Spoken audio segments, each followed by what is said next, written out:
Hey guys, thank you so much for your previous support. मेरा first video जो teacher की respect के लिए मैंने बनाया था और मेरा सेकंड वीडियो जो मैंने बनाया था online classes today's need. Thank you so much, really thank you so much from the bottom of my heart कि आपने उसको इतना लाइक किया और शेयर किया। Now this time I am here with another topic, a really current and very needful topic. The topic is every person on this earth need a note of appreciation. A note of appreciation means हर कोई चाहता है कि अगर मैंने कुछ काम किया है तो मुझे अप्रिसिएशन मिले। एक बच्चा, छोटा सा बच्चा जब वो इस दुनिया में आता है और कुछ महीनों बाद जब वो चलने लगता है, कुछ बोलने लगता है, अपनी हर हरकत पे उसे एक अप्रिसिएशन चाहिए होता है जिसे हम कहते हैं मोटिवेशन। हम उसे वो मोटिवेशन कई तरीकों से देते हैं, लेकिन से कई बार हम उसे कुछ गिफ्ट या टॉयज दे देते हैं, या कई बार हम उसके लिए कुछ अप्रिसिएशन के 2 शब्द कह देते हैं। बस वो 2 शब्द ही उसके लिए इतने मैजिकल होते हैं कि उसकी एनर्जी डबल और ट्रिपल हो जाती है।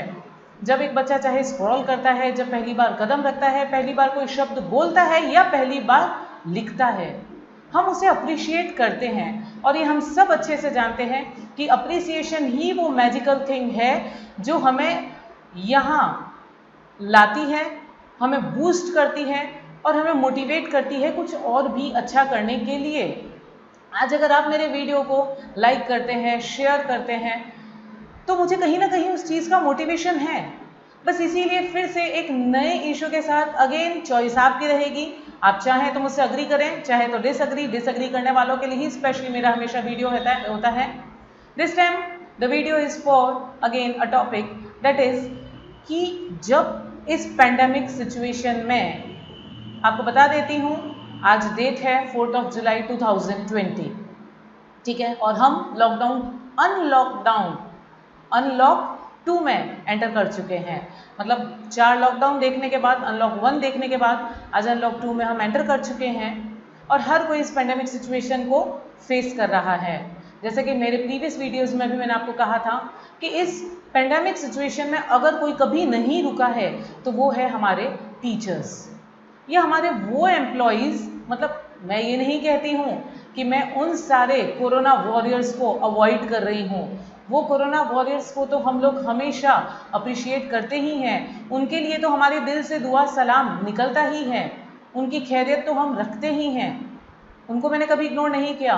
उन्हें तो हर कोई वैसे ही देख लेता है, समझ लेता है, पर वो जो पर्दे के पीछे कहीं ना कहीं इग्नोर हो रहे हैं, मैं बात उन्हीं की करूँगी कि जब एक टीचर इस पेंडेमिक सिचुएशन में पूरा दिन और पूरी रात लगा हुआ है, वो एम्प्लॉय जो अपने ऑर्गेनाइजेशन को चलाने के लिए पूरे समय से लगा हुआ है, यहाँ मैं बात सिर्फ उन टीचर्स की ही नहीं करूँगी, हर एक उस एम्प्लॉय की करूँगी जो अपने ऑर्गेनाइजेशन को अपनी फैमिली मानता है, जो अपने ऑर्गेनाइजेशन को अपना हिस्सा मानता है, अपनों से ज़्यादा अपने ऑर्गेनाइजेशन को तवज्जो देता है।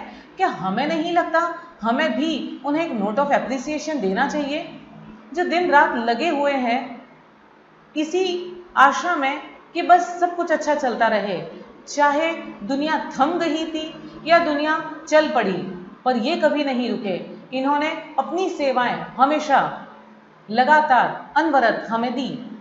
तो यहाँ मेरा नोट ऑफ एप्रिसिएशन का मतलब सिर्फ इतना ही है कि हम एटलीस्ट उन्हें नॉन मॉनेटरी, जैसा कि मैं कहती हूँ कि अप्रिसिएशन 2 तरह का हो सकता है, या तो हम किसी को मॉनेटरी या फाइनेंशियल दे सकते हैं, या नॉन मॉनेटरी या नॉन फाइनेंशियल अप्रिसिएशन दे सकते हैं। एटलीस्ट आप उसे non monetary, non financial appreciation दीजिए, उसे ताना मत दीजिए, उसे मत कोसिए, उसे मत बोलिए कि तुम ही इन सब के जिम्मेदार हो। वो इस सारी सिचुएशन के जिम्मेदार नहीं है, बल्कि खुद इस सिचुएशन को भुगतने के बावजूद आपको हंसकर अपनी सेवाएं दे रहे हैं। तो क्या हंसकर एक थैंक यू आप उनको नहीं कह सकते हैं? मोदी जी ने कहा तो हमने हमारे कोरोना वॉरियर्स के लिए तालियां बजाई। मोदी जी ने कहा हमने हमारे कोरोना वॉरियर्स के लिए दिए लगाए। क्या फिर से हम मोदी जी का इंतजार कर रहे हैं? क्या हम नहीं अपने उन एम्प्लॉयज़ को, अपने उन टीचर्स को नोट ऑफ अप्रिसिएशन दे सकते हैं? एक थैंक यू नोट तो दीजिए। ये तो बात हुई नॉन फाइनेंशियल। अब मैं बात करूंगी फाइनेंशियल की। इस पेंडेमिक सिचुएशन में कई ऐसे ऑर्गेनाइजेशन हैं जो अपने एम्प्लॉयज़ को लगातार काम करने के बावजूद भी मॉनेटरी एप्रिसिएशन, यहाँ मैं एप्रिसिएशन कह रही हूँ, means a normal amount which they deserve. I am not saying appreciation means increment in their present salary. I am not saying any increment. I am saying at least जो उनका हक है वो तो उन्हें दो, उनकी सैलरी तो उन्हें दो। क्यों आप उनकी सैलरी डिडक्ट करते हो? ये मेरा एक पॉइंट है उन सारे ही ऑर्गेनाइजेशंस के लिए।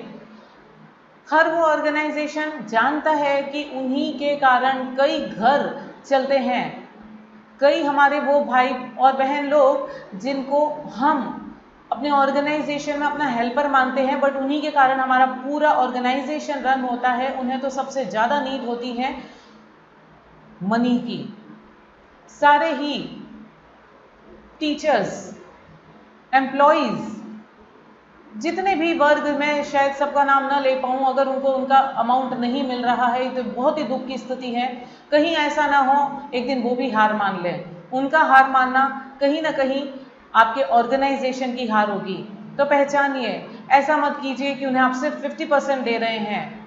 ऐसा तो नहीं है ना, आप 50% भी कट मत कीजिए। मेरा तो इतना ही मानना है कि जब इतने सालों से हम कमाते हुए आ रहे हैं, इतने सालों से हमने कमाया है, प्रॉफिट कमाया है, हमारे जेब में पैसा है, पहली बार ये स्थिति आई है। हमेशा तो ऐसी स्थिति हर साल तो नहीं आती है, हर थोड़े थोड़े इंटरवल से तो नहीं आती है। पहली बार ऐसी स्थिति आई और हम अपनों का ही साथ नहीं दे रहे हैं। अपनों का साथ तो अभी पता चलेगा ना। तो प्लीज़ उनको रिकॉग्नाइज करिए, उनको अप्रिशिएट करिए, प्लीज़ उन्हें सैलरी दीजिए। जब वो सारे लोग जिनका घर ही सिर्फ इन सैलरी से चल रहा है, प्लीज़ उनकी सैलरी डिडक्ट मत कीजिए, चाहे वो किसी भी क्लास का एम्प्लॉय हो। मेरी नज़र में कोई भी एम्प्लॉय को मैं सेग्रीगेट कभी नहीं करती हूँ। First class, second class, fourth class employees, किसी को मैं सेग्रीगेट नहीं करती हूँ। ये दुनिया में जो बनाया हुआ है, बट फिर भी मैं यही कहूँगी कि प्लीज़ सबको उनका नोट ऑफ अप्रिसिएशन मिलना चाहिए। ये उनका राइट है, उनका हक है। ये पेंडेमिक सिचुएशन से तो हम बहुत जल्दी बाहर नहीं निकलने वाले हैं, अभी हमें और बहुत कुछ देखना है। तो ऐसा थोड़ी है कि हम उनको और बदतर स्थिति दिखाएंगे। So please, it's my humble request to all organization, think about it, and thank you so much